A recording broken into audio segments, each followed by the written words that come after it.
Hello everyone, আমি সোমার ফ্যামিলির আরও একটি ব্লগে আপনাদেরকে জানাই সুস্বাগতম। এখন সকাল 8টার মতো বাজে। চলুন ইসরোর সায়েন্টিস্টের হাত থেকে মেয়ে কি স্পেশাল গিফট পেয়েছে ওটি বরং খুলে দেখি। ওরা অবশ্য এসে না এসেই আগেই খুলে দেখে নিয়েছে, আমার ভিডিও করার সময়টুকুও দেয়নি। যাই হোক, সময় করে আপনাদের জন্য ভিডিওটি বানালাম। এটির মধ্যে আছে খুবই সুন্দর একটি জিনিস। অনেক দিন ধরে আমার খুব কেনার ইচ্ছেও ছিল, কিন্তু সেই ইচ্ছে মেয়ে পূরণ করলো।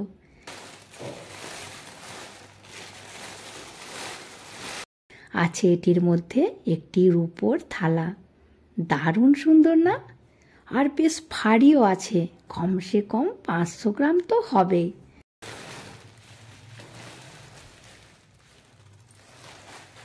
আর দেখুন, তামিলনাড়ুর একটি নামকরা সোনার উপর দোকান মেথা জুয়েলার্স থেকে এই গিফটটি স্পন্সর করেছে।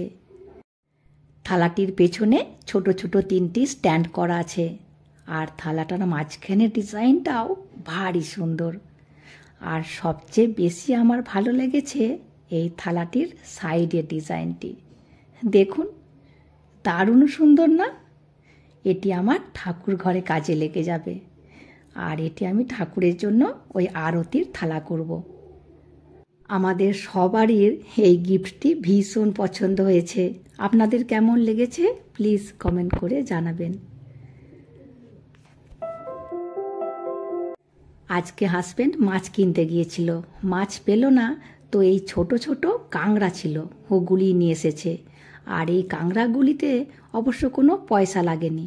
তামিলরা খায় না, আর বাঙালিরা খায় জানে, ওই জন্য কাঁংড়া পড়লে রেখে দেয়। আর এই কাঁংড়াগুলি সাইজে ছোট ছোট হলে কি হবে, খেতে দারুণ টেস্টি হয়। চিংড়ি মাছকেও ফেল। হাজব্যান্ড এদিকে রান্নাও বসিয়ে দিয়েছে। একদিকে হচ্ছে কাঁংড়া ভাজা, আর একদিকে মশলাটা তৈরি হচ্ছে, যাতে তাড়াতাড়ি রান্নাটা হয়ে যায়। 2টো বেজেও গেছে, আর আমরা না ওয়েট করছিলাম মাছের জন্য, ওই জন্য সেরকম কিছু রান্নাও করিনি।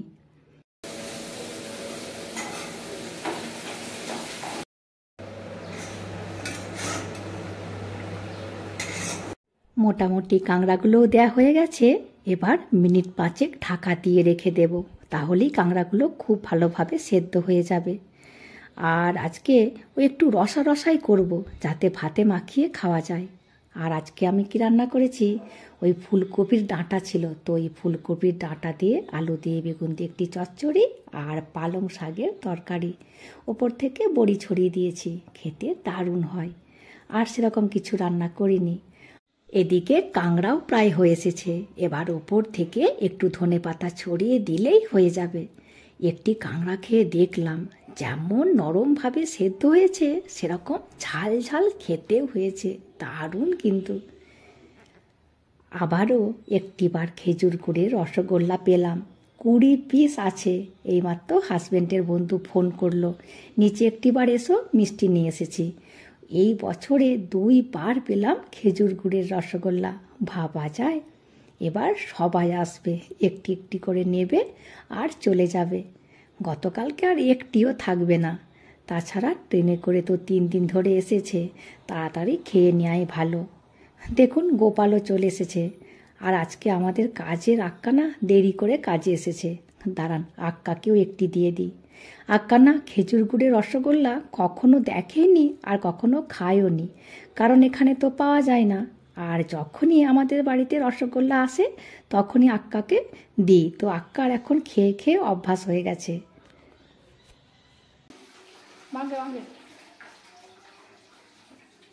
আক্কা সব সময় বলে, তোমাদের বাড়ির রসগোল্লার যে স্বাদ অন্য কোথাতেও পাই না। আবার খেজুর গুড়ের রসগোল্লা হয় শুধু তোমাদের বাড়িতেই দেখি। এবার আমিও একটি খেয়ে নেব, বাকিগুলি ফ্রিজে রেখে দেব। এখন ওই বিকাল 6টা, বাজারে এলাম। আর দেখুন কত নারকেল, আমিও একটি নারকেল নেব। তামিলনাড়ুতে নারকেল খুবই ভালো পাওয়া যায়, কিন্তু দাম কম নয়, একটি পিসে 20 টাকা। আবার এরই মধ্যে এঁচোড়ও পাওয়া যাচ্ছে। আর দেখুন এগুলি না উটির আলু, এই আলুগুলির দামটি একটু বেশি, ওই 60 টাকা কিলো। আর এগুলি চন্দ্রমুখী আলু, এই আলুগুলির দামটি আবার একটু কম, ওই 40 টাকা কিলো। তামিলরা এই আলুগুলি খায় না, ওই উটির আলুগুলি খায়, ওই জন্য উটির আলুর দামটি একটু বেশি। আমার আবার ওই উটির আলুগুলি মোটেও ভালো লাগে না, কেমন যেন একটু শক্ত শক্ত, আর ছালটাও একটু মোটা। যাই হোক, একাটি শাক নেব। আর দেখুন কি সুন্দর দেশি কলা ফুল পাওয়া যাচ্ছে, দুটো কলা ফুলও নেব। এখানে কলা ফুলের দাম কম না বেশি জানি না, তো দুটি কলা ফুলের দাম নিল 20 টাকা। এদিকে আমার কেনাকাটা হয়ে গেছে, এবার বিল করে বাড়ি যাব। ছোট পেঁয়াজ দেখে মনে পড়লো আমিও দুটি ছোট পেঁয়াজ নিয়ে নিই। তামিলনাড়ুতে না সারা বছর এই ছোট পেঁয়াজগুলি পাওয়া যায়, তামিলরা বড় পেঁয়াজের থেকে ছোট পেঁয়াজগুলি বেশি খায়। বাজার থেকে একেবারে বাড়ির ছাদে চলে এসেছি শাক নিয়ে, শাক বাছতে। আর এদিকে মারাঠি দিদিও বাদাম নিয়ে চলে এসেছে, ও বাদাম ছাড়াবে আর আমি শাক বাছবো। গল্প করতে করতে দুজনের কাজগুলো হয়ে যাবে, আর আগামীকালের শাক বাছার চিন্তাটাও থাকবে না।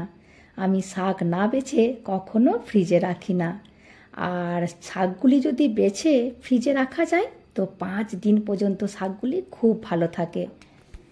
যাই হোক, ভিডিওটি তাহলে আজকের মতো এই পর্যন্তই। চলে আসবো পরের ভিডিও নিয়ে। পরের ভিডিওটি তামিলনাড়ুর গ্রামের বিয়ে বাড়ি নিয়ে।